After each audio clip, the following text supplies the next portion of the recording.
Yo, YouTube, what is up? It's your boy Romy here, aka Humongous, aka Real Life Pegasus. We're gonna be doing a PrankKids deck profile. I got first place in the side deck remote regional yesterday, so that was pretty sick.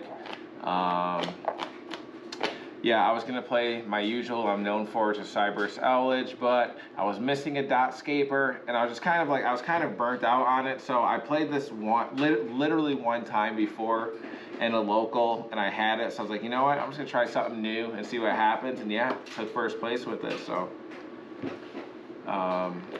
My matchups, I had 3 Flunderies matchups. If you know me, you know I do not mess with the Flunderbirds. My only loss was one of those matchups where he Mystic Mined me and had Shifter both times that I went first. So that was my one loss. But I won 2 of the Flunderies matchups. I won against PK Brave, DDD, Cyberse Owlage, and Lairless Tri-Brigade. So yeah, those are my matchups. You got any shout outs before I start this? I do have some shout outs. First, shout out to the gorgeous lady behind the camera. Always keep me motivated. Make sure I don't rage quit against those Flunder players. Because you know what happens. You open up, they drop Shifter, their main phase. They drop the map. It's a wrap. Shout out to Guaranteed Cards. It's your cards guaranteed whenever you need them. Duh. Shout out to my boy Colin that I lab with. Always staying positive and grinding, make sure you know we're on top of everything. And other than that, shout out to my opponents for making this possible. Shout out to the side deck for hosting these events. I actually topped in another OTS championship, and for the guys locally, they know I didn't get my mats, and I'll have my mat and deck box as soon as that comes in the mail. So yeah, pretty stoked. So sweet, if you want to come around, we will get right into it. So I'm no pro PrankKids player by any means, but I had enough knowledge to play the deck. So I'll give you what advice I can. I mean, a lot of it's pretty standard. We got 3 Dropsies, gain 1,000 life points, just too good. 3 Lampsies, burn them by 500 and increase that gap, that life point gap in special. 3 Fansies, this is like one of the main parts of the chain. Where like, you know, you want to dump something and get it to the graveyard, and it's got a fat tank on it, 2,000 defense, so it's really good. Double Roxy's, could be a brick, or you know, when you don't have that, if you don't have a good hand, it can fix it, but unfortunately it does come up where your hand is just stacked and you're gonna have to get rid of a card, so that is a thing. But that is it. You have 3, 6, 9, 11 PrankKids monsters. Sorry about the glare, guys. These lights are just insane in here. So yeah, 11 PrankKids monsters. That's that. Sometimes you don't see them. Sometimes you see too many. That's just the deck.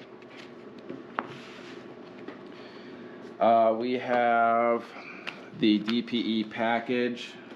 I've got mixed feelings on it. I mean, like, my whole theory with deck building is anti-brick.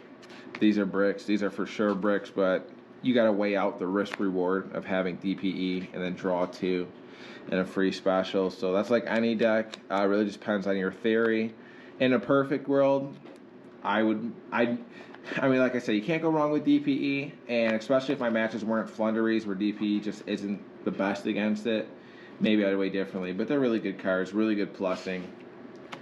We've got obvious standard Brave engine as far as the monsters go. 3 Enchantress, 1 Griffin Rider. This dude's a tank. He's just a beast. Enchantress is great. You see her in a starter, and you know you're off to the races. Next we have hand traps. So I'll start with the monsters. We have Double Ogre. Right now, arguably best hand trap in the format. Me and Colin, we knew that this card was insane last format. We played it when Sword Soul came out, and it was just putting in work. Love this card. Yeah, it's a must-have. We have 2 Ghost Bell because everyone loves Phoenix Enforcer. So that comes up. Eldritch players, it comes up.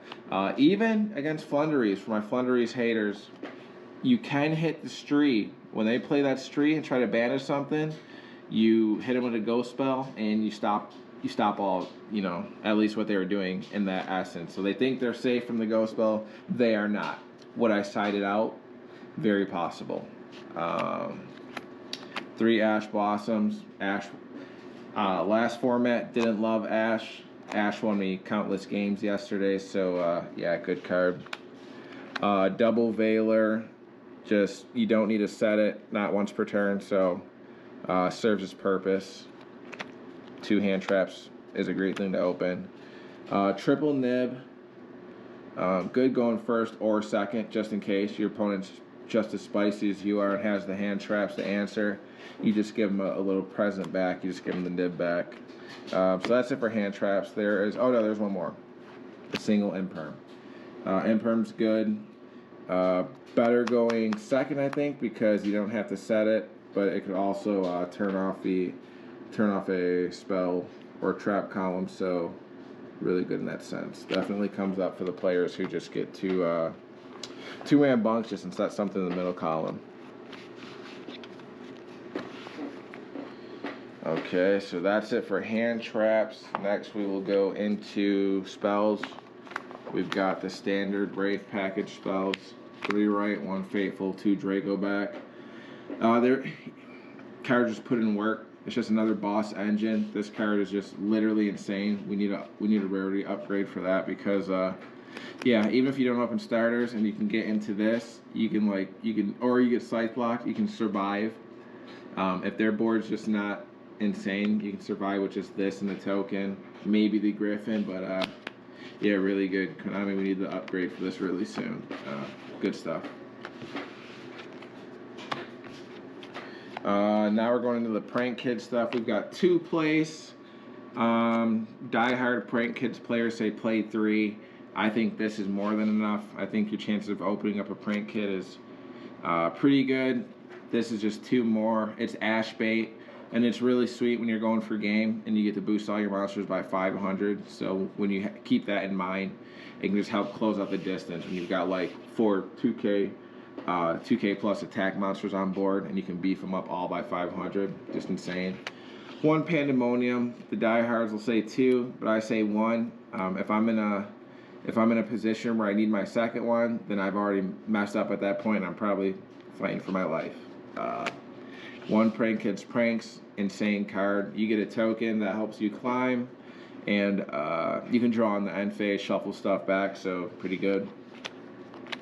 Double Fusion Destiny. You can only play 2. Love when you see it. Hate when you see the counterparts. 2 Forbidden Droplet. The guys know I've only been playing 2. No rhyme or reason really, but it's like I see it pretty often. I see it enough, and like when you play hand traps, it's just great when you have it. It doesn't have to be too excessive. Then we've got the Saki one-ofs. We've got Called by the Grave, 1. 1 Crossout Designator.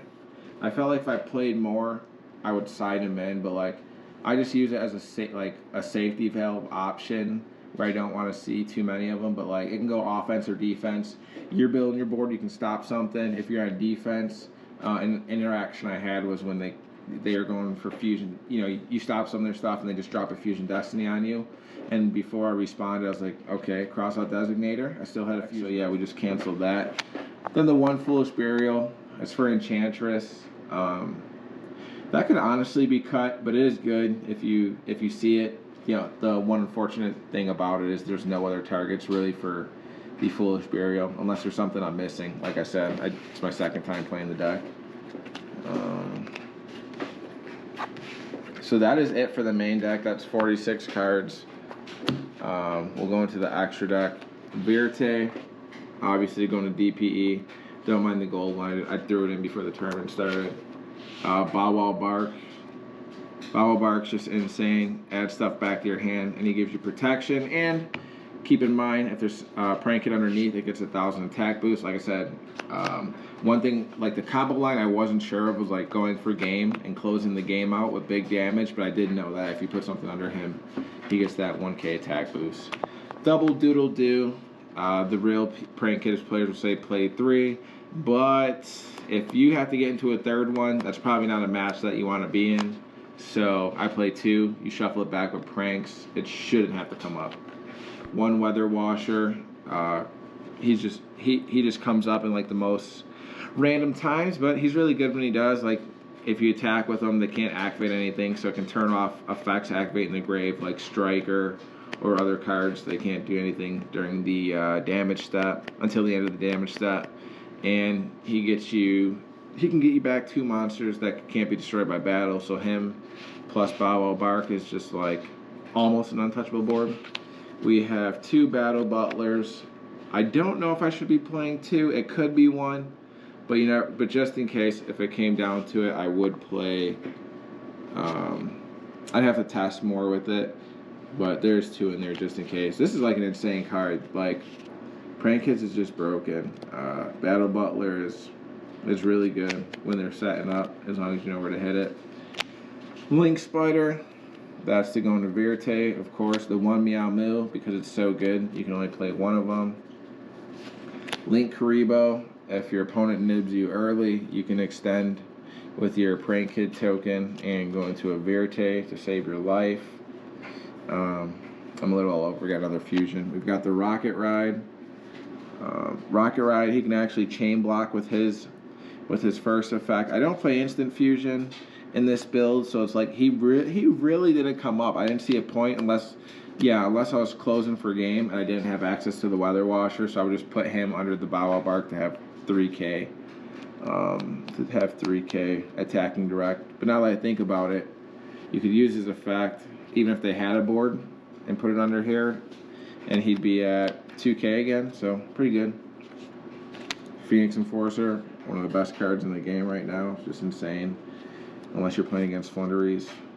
The PrankKids Link 4 Roaring Roaster. I would say it's a good card in theory, but I've never used it. I've never got to that point. So like, yeah, it could be a flex spot, but it could come up. There's some cool interactions I know you can do, but I just haven't. I have never put him on the field.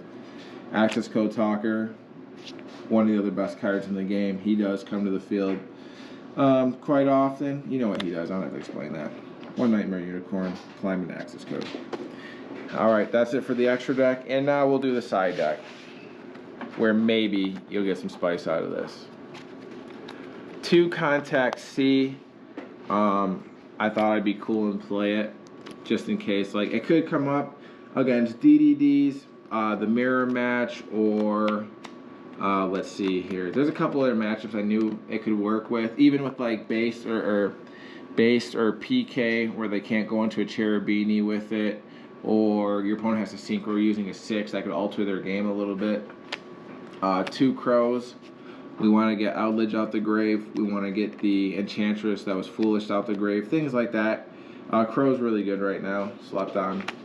Double Token Collector. It feels good to be able to play a deck that is not limited by Token Collector. Sorry, Burning Abyss. But yeah, Token Collector. 2 of them. Turn off those Cyber's gadget boards and the other people's Braves. Double Droll. I mean, if you're not playing Droll, if you're still sleeping on Droll, wake up, because like, turn skip, come on. Not completely, but in essence, turn skip. Triple Cyclone. I don't want to get Scythe Lock. I don't want them activating Dreaming Town, the Flunder players. I don't want that to activate in the main phase.